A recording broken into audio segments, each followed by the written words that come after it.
ये जैद शेख हैं, जो कि पेशे से इंजीनियर हैं। जैद ने मुंबई के साबु सिद्दीक टेक्निकल कॉलेज से इंजीनियरिंग की तालीम हासिल की है, लेकिन इन दिनों जैद ने जो कारनामा अंजाम दिया है, इसकी वजह से जैद की हर सू चर्चा हो रही है। कोरोना वायरस वबा की वजह से हर शख्स सैनिटाइजर का इस्तेमाल कर रहा है। जैद ने मौजूदा हालात का जायजा लिया और हर्बल सैनिटाइजर की इजाद की। अब इन्हें भारत में हर्बल सैनिटाइजर का मुअज्जिद कहा जा रहा है, लेकिन इससे भी अहम बात यह है कि इस सैनिटाइजर को मुल्क का सबसे अहम और भरोसेमंद महकमा फौज से मुंसलिक पुणे में वाक़ मिलिट्री कॉलेज ऑफ इंजीनियरिंग की फरमाइश पर इसे तैयार किया गया है, और जब यह तैयार हो गया तो उन्होंने इसे हाथों हाथ ले लिया। आर्मी वालों का कॉल आया तो मुझे उम्मीद की किरण लगी कि अब मौका मिला है वतन के लिए, हमारे मुल्क के लिए कुछ करना है। बस मैंने कुछ सोचा समझा नहीं और मैंने हाँ कह दिया। फिर उन्होंने कुछ डिटेल भेजी। डिटेल भेजने के बाद में फिर हम लोगों ने जो हमारा केमिकल बैकग्राउंड है, जो हमारे दोस्त साथी है, हमने उनसे बात की और फिर हम लोगों ने एक हर्बल हम लोगों ने एक ऐसा लिक्विड हम लोगों ने बनाया जो किसी भी तरह से कार्सिनोजन नहीं है, जो किसी भी तरह से इंसान की जिल्द को नुकसान नहीं पहुंचाता। और सबसे अच्छी बात शाहिद भाई इसकी यह है कि इसको इस्तेमाल करने के बाद में एक ऑक्सीजन हम हवा में छोड़ देते हैं, मतलब हम कुदरत को भी साफ कर रहे हैं और उसके साथ में जो बचता है बाद में वो सिर्फ पानी बचता है। जैद ने बताया कि महकमा फौज अपने जवानों की हिफाजत और उन्हें कोरोना वायरस के कहर से बचाने के लिए फिक्रमंद है, इसलिए वो इस हर्बल सैनिटाइजर का इस्तेमाल कर रहे हैं। महकमा फौज ने बाजार में मिलने वाले कीमती सैनिटाइजर का इस्तेमाल करने से इसलिए गुरेज किया कि वो नुकसानदेह है, और इसी बात का ख्याल रखते हुए जैद ने इस हर्बल सैनिटाइजर की इजाद की, जो अब महकमा फौज और उनके इस टनल में इस्तेमाल किया जाएगा, जिससे होकर जवानों को बार बार गुजरना पड़ता है।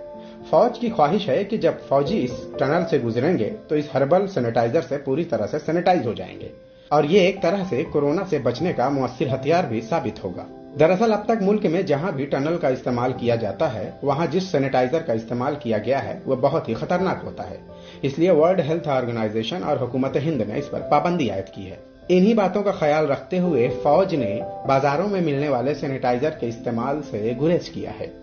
आर्मी ने इसको एक्सेप्ट कर लिया है, आर्मी ने इसको पसंद किया है। उन्होंने टनल जहां पे ये स्प्रे किया जाएगा उसके लिए गरवारे केमिकल से टाइप किया है, लेकिन हर टनल में स्प्रे हमारा ही लिक्विड होने वाला है। दरअसल जितनी भी टनल बनी है या जितनी भी टनल लगी है उसमें ज्यादा से ज्यादा जो लिक्विड इस्तेमाल हो रहा है वो सोडियम हाइपोक्लोराइड है। सोडियम हाइपोक्लोराइड में जो क्लोराइड जो क्लोरीन है वो एक तरह का कार्सिनोजन है, वो जल्दी बीमारियों का भी बास बन सकता है और उसके साथ में वो जो हमारा कुदरती निजाम है उसके अंदर भी वो दखल अंदाजी कर सकता है। यही वजह है कि सोडियम हाइपोक्लोराइड और उस जैसे और बहुत सारे केमिकल को उस टनल में स्प्रे करने के लिए गवर्नमेंट ने, यहां तक कि WHO वर्ल्ड हेल्थ ऑर्गेनाइजेशन जो इस पूरी जिम्मेदारी को लीड कर रही है, उन्होंने भी उसको ना बोल दिया है करने के लिए। यही वजह थी कि आर्मी वालों का ऐसा बोलना था कि हमको स्प्रे तो करना है, हमको फौजियों पर स्प्रे तो करना है, पर वर्ल्ड हेल्थ ऑर्गेनाइजेशन और बहुत सी इंडियन गवर्नमेंट की एजेंसीज ने ना बोल दिया है, तो हमको कुछ चाहिए। जो इस सैनिटाइजर की सबसे खास बात यह है कि भारतीय बाजारों में दस्तयाब होने वाले सैनिटाइजर जिसके इस्तेमाल को लेकर वर्ल्ड हेल्थ ऑर्गेनाइजेशन